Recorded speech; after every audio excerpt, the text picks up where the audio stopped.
जय माँ काली मित्रों, आपका हमारे चैनल माँ काली माँ दुर्गा शक्ति संवाद में स्वागत है। मित्रों, अगर आप हमारे चैनल पर नए हैं तो हमारे चैनल को सब्सक्राइब कीजिए, लाइक कीजिए, शेयर कीजिए, साथ ही नोटिफिकेशन बेल को भी प्रेस कीजिए जिससे हमारी आने वाली वीडियोस का नोटिफिकेशन आपको तुरंत मिल जाए। मित्रों, आज का जो विषय है वो विषय ये है कि तांत्रिक क्रिया को रोकने के लिए हम क्या करें। तो हम आपको ऐसे 4 नियम बताते हैं जिन नियमों का पालन करने से आपको कभी तंत्र नहीं हो पाएगा। तो जैसा कि आप सभी जानते हैं, आज का जो समय है वो समय बहुत ही कह सकते हैं विकट स्थिति इस समय चली हुई है संसार की।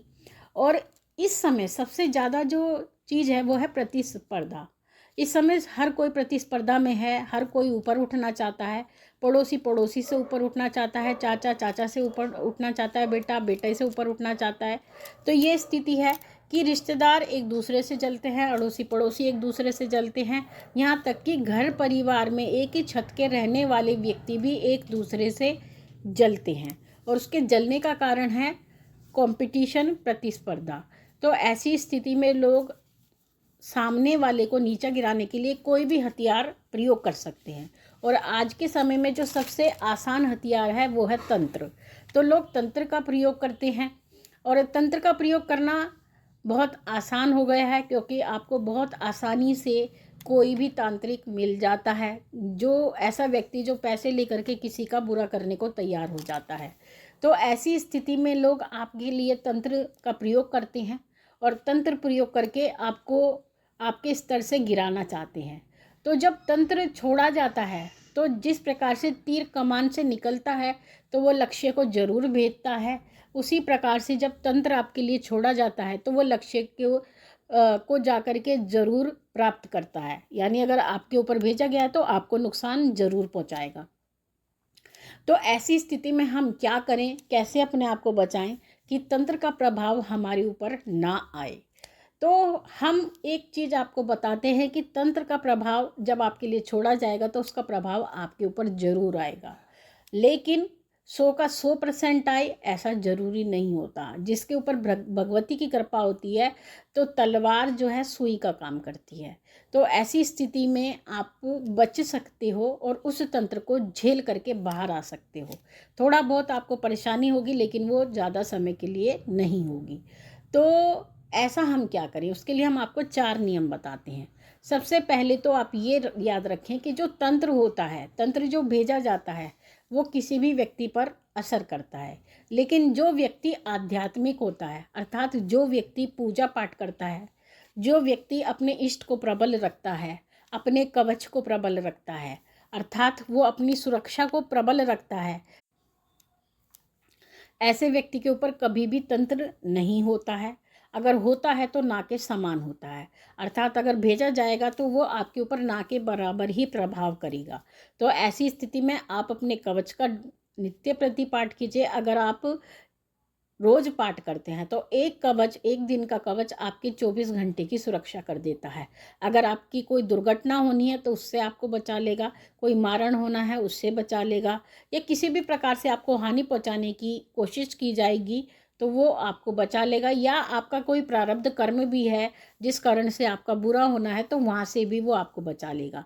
तो आप नित्य प्रति किसी भी कवच का, अपने इष्ट के कवच का, इष्ट का कवच नहीं कर सकते तो काली कवच का या दुर्गा कवच का आप पाठ नित्य प्रति करें और कम से कम 3 से 5 पाठ रोज करें। पहली बात, ये पहला नियम हमने आपको बताया तंत्र से बचने का। दूसरा नियम, आप अपने आप को साफ सुथरा रखें। जो व्यक्ति अपने आप को गंदा रखते हैं, साफ सुथरा नहीं रखते हैं और मलिन रहते हैं, नहाते नहीं हैं, गंदगी में रहते हैं, तो ऐसे व्यक्तियों को एक तो नकारात्मक ऊर्जा भी बहुत जल्दी पकड़ती है और तंत्र का प्रभाव भी उनके ऊपर बहुत जल्दी आता है, क्योंकि उनके साथ में कोई भी शक्तियाँ नहीं होती है, कोई भी सकारात्मक शक्ति, दिव्य शक्ति उनके साथ कभी जुड़ के चलती नहीं है। तो ऐसी स्थिति में आप बहुत ही आसान शिकार होते हो किसी के लिए, और आपको प्रेत बाधा भी बहुत जल्दी पकड़ लेती है और आपको तंत्र का प्रभाव भी बहुत जल्दी आ जाता है। और आपको 100 के 100% तंत्र पूरा प्रभाव करता है अगर आप मलिन रहते हैं। तो ऐसी स्थिति में आपको सुबह ही नहा धो करके स्वयं को स्वच्छ और पवित्र रखना चाहिए और कभी भी अभक्ष्य भोजन का सेवन नहीं करना चाहिए। जैसे कि आप शराब ना पिएं और मांस ना खाएं, अंडा ना खाएं और हो सके तो लहसुन प्याज भी ना खाएं। जितना आप पवित्र रहोगे, जितना आप शुद्ध रहोगे, तंत्र का प्रभाव आपके ऊपर ना के समान होगा। क्यों? क्योंकि जो आपका आत्मिक बल होगा, जो आपका आध्यात्मिक स्तर है, वो इतना उच्च होगा कि तंत्र का प्रभाव आपके ऊपर नहीं आ पाएगा। आएगा तो ना के समान ही आएगा। कवच आपकी रक्षा करेगा, कवच तो आपको पढ़ना ही पढ़ना है। तो ये दूसरा नियम है। तीसरा नियम, आप अपने इष्ट देव को और अपने कुल देवी कुल देवता को प्रबल रखें। जो भी आपके इष्ट देव है, आप उनकी रोज आराधना करें। आपके जो कुल देवी कुल देवता हैं, तो आप उनको धूप लगाएं। होली पे, दिवाली पे, आपके जो शुभ कार्य होते हैं, जैसे किसी की शादी है, मुंडन है या जन्म है, कुछ भी है, तो आपको अपने कुल देवी कुल देवता को नहीं भूलना है, अपने इष्ट देव को नहीं भूलना है, तो और साथ ही पितरों को भी नहीं भूलना है। अगर आप इन शक्तियों को प्रबल रखते हो तो ये शक्तियाँ भी आपके तंत्र से बचाव करती हैं और आपकी हर प्रकार से, हर मुसीबत से आपको बचा करके चलती हैं। ये एक तीसरा नियम है। और जो चौथा नियम है वो ये है कि आपको अपना उतारा करते रहना चाहिए। एक स्वस्थ व्यक्ति भी अपना उतारा कर सकता है। उसका कारण ये होता है कि उतारा करने से आपका जो ओरा है वो क्लीन होता है। मान लीजिए आपने, जैसे एक पुराना पारंपरिक तरीका है जिसको आप जानते हैं कि लोग जो रुई की बत्ती होती है उसे सरसों के तेल में डुबो करके अपनी नज़र उतारते हैं, और नज़र उतारने के बाद में रात को नज़र उतारी, सुबह ही वो अपने आप को स्वस्थ महसूस करते हैं। तो उससे ये चीज़ क्या होती है, क्या नज़र उतर जाती है? वास्तविक रूप से ये ओरा क्लीनिंग की एक प्रक्रिया होती है। यानी जो बाती होती है, जब वो आपके ऊपर से उतारी जाती है तो वो आपके ओरा को शुद्ध करती है।